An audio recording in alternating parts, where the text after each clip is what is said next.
Hey guys, today we have the Lenovo G50 for review.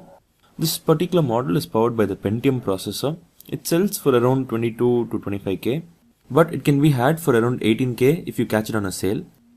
And with that out of the way, let's get on it. So the build quality is quite decent really.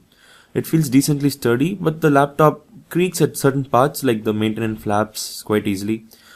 Nothing to really worry about though. The design is quite nice considering the price point.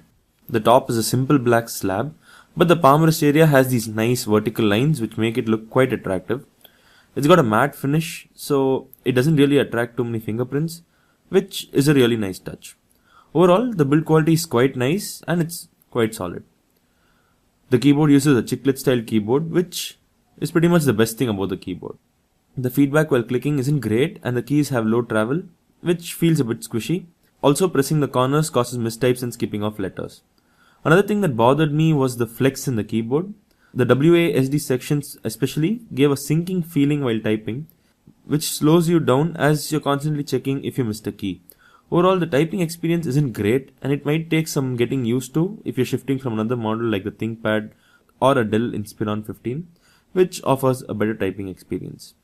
On the other hand, the touchpad is quite accurate and I was surprised to see how well it worked. The glazed surface allows for smooth maneuvering and gestures. Overall, I feel the touchpad is quite good and performs much better than the Dell Inspiron. The 720p display is sharp enough and you're not going to notice any pixels unless you're looking for it.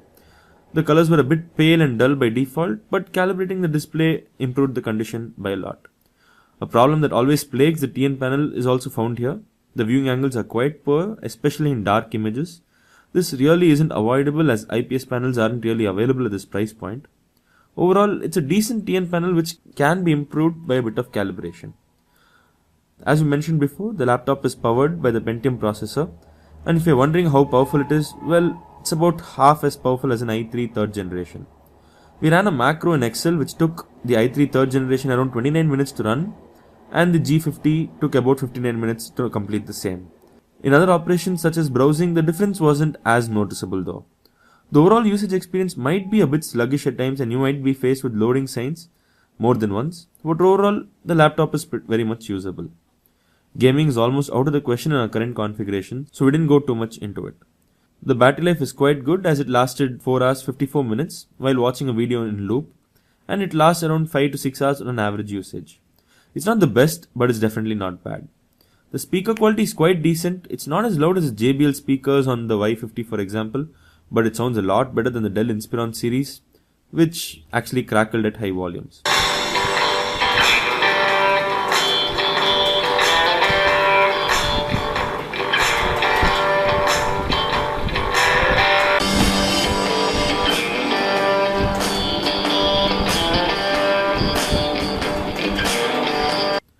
Overall, the laptop is quite good for 20k, but with Asus laptops available for 23 with an i3 4th generation processor, it's probably not the best value for money laptop at this price point.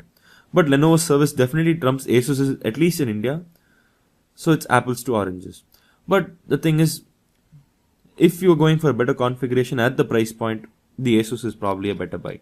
That's all for